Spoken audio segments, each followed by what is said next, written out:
Welcome back to Alt Buzz, where we dive deep into the latest camera rumors, reviews, and everything in between. If you've been following our recent updates on the Fujifilm X-M5 and the Fujifilm X Pro 4, you'll know that Fujifilm is cooking up some interesting changes to their lineup. And today we're focusing on the one that's got the photography community buzzing, the Fujifilm X-E5. So what's all the hype about?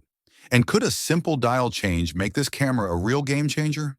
And, don't forget to smash that like button and subscribe to Alt Buzz for more exclusive updates. Let's get into it. And hey, if you missed our videos on the Fujifilm X-M5 and X Pro 4, make sure to check the links in the description. You don't want to miss those insights.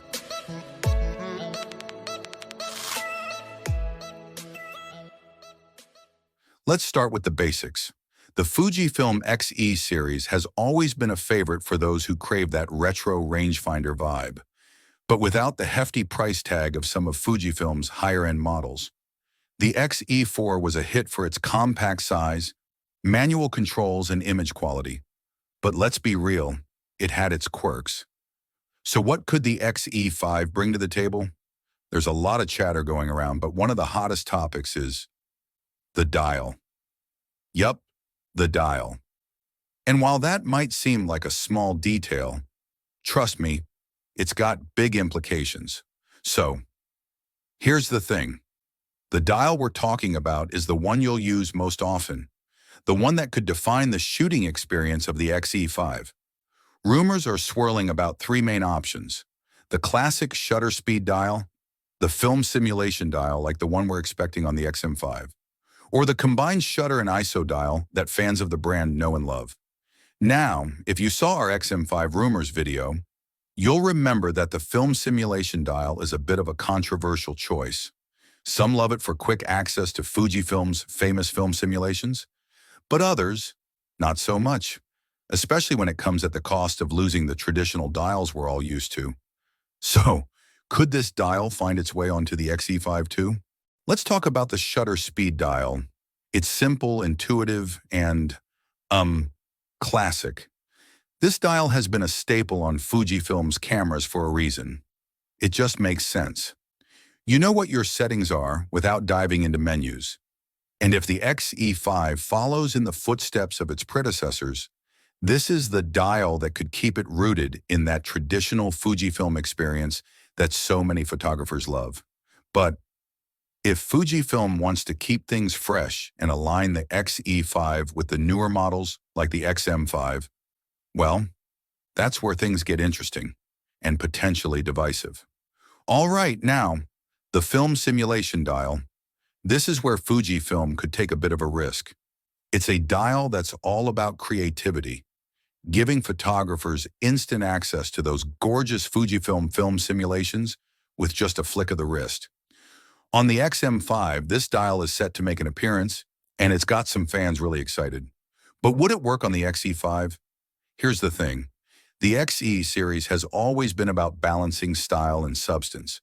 It's for the photographers who want to keep things compact, functional, and a little bit quirky. So, adding a film simulation dial could be a love it or hate it a situation. Some will argue it's a fresh update that brings a new layer of creativity to the table. Others might say it's a gimmick that doesn't belong on a camera like this.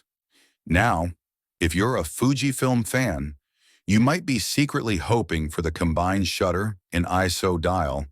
This dial is, kind of the holy grail for Fujifilm enthusiasts, combining the best of both worlds into one incredibly functional control. But it's not all sunshine and rainbows. This dial is notoriously difficult to manufacture, and it could bump up the cost and production time of the X-E5. Plus, Fujifilm's recent issues with the X-E4's production delays are still fresh in everyone's minds, and they probably don't want to repeat those mistakes.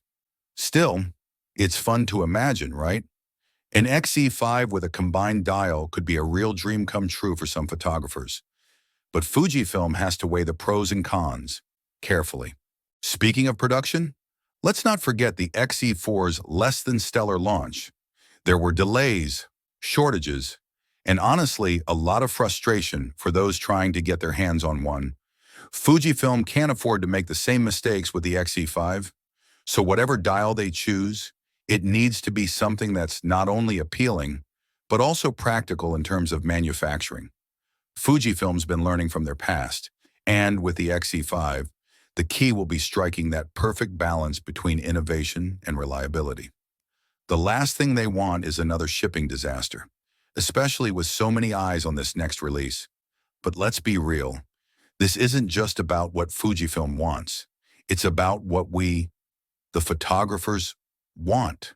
And that's why there's been so much debate in the community over what dial would suit the X-E5 best. Fujifilm even put it to a vote, giving fans the chance to weigh in on whether they'd prefer the classic shutter speed dial, the film simulation dial, or the combined shutter and ISO dial. It's a rare move, but one that shows just how much Fujifilm is paying attention to its community, and whether they listen to that feedback will be, well, something we'll just have to wait and see. So will the Fujifilm X-E5 be a game changer?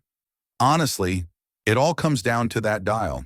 It might sound simple, but for many photographers, that's the make-or-break feature that defines the entire shooting experience. Will it stick with the tried and true, or will it take a bold step forward with something new?